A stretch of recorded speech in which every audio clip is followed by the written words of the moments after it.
I'm Hillary, and I'm here with Jennifer, violinist, composer. And I wanted to ask you, you wrote a violin concerto for me, which was just premiered, and what's the difference for you between writing for a soloist with orchestra and writing for orchestra on its own, and then also writing for a small group of musicians like chamber music? Oh, they're really different, all of them. When writing for a soloist with orchestra, there's a dialogue that goes on between the soloist at the front and the people in the orchestra. You have to be very careful about balances. Mm-hmm.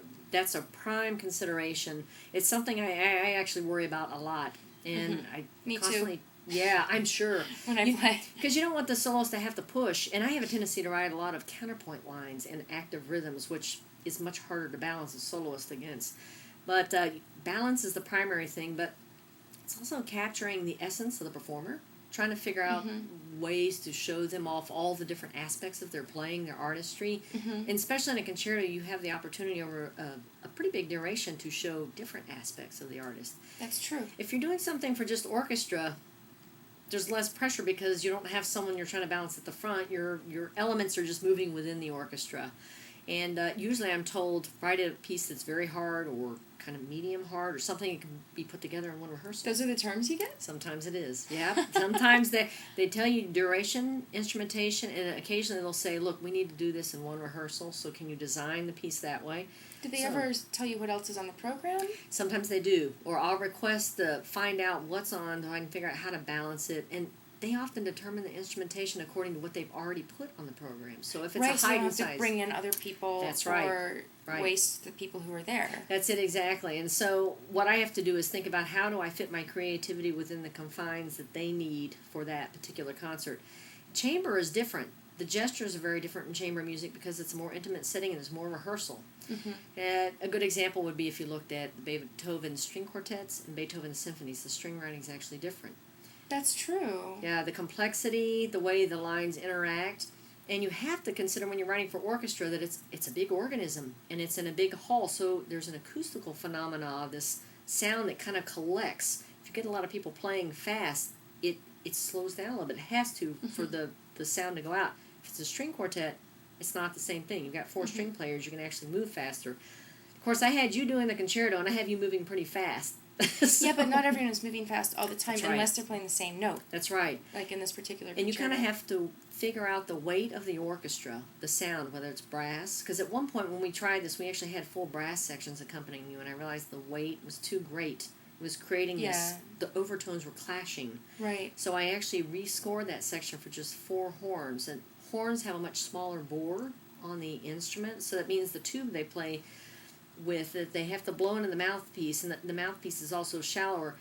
It doesn't allow as much air, so it's a mellower sound. Huh. And so I have to calculate where you are in your range and how to balance that in the orchestra. So I kind of shifted some things around to make it a little bit easier so you wouldn't have to push so hard. And I'm guessing I'll probably make a few more adjustments. I'm sitting there making mental notes during the performance. I'm like, I need to tone that down so Hillary doesn't have to work too hard on it.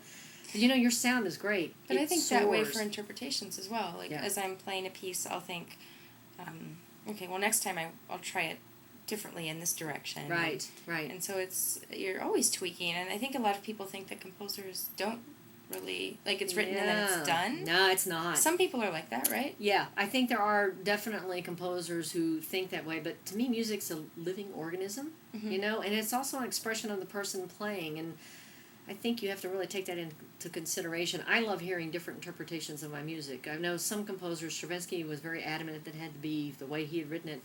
But I love giving musicians the freedom to kind of express themselves because, in essence, it's a script. Right. And you're the actor. Right. Exactly. And so we would be bored if everything was done exactly the same way. So, and there's a lot of training that goes into what you do. And so I kind of respect that. And I count on you putting your own fingerprint on it. It keeps it interesting for all of us. I always find it, though, for me, it's such discovery. And that's what I love about the whole process of working with musicians and writing something. You're just learning the entire time. And I learn every day. And it keeps it fresh.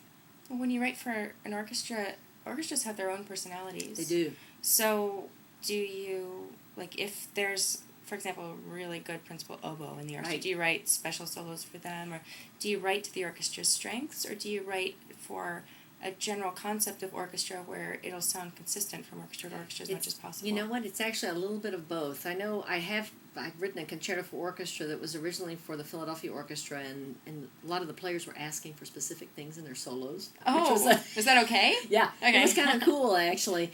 And so I made note of that. I made little notes to myself. Oh, this person wants a lot of high lines, and this one wants to run the range of their instrument. Did you have a suggestion box? They were just stopping me on the street in Philadelphia. It's kind of funny. But there she is!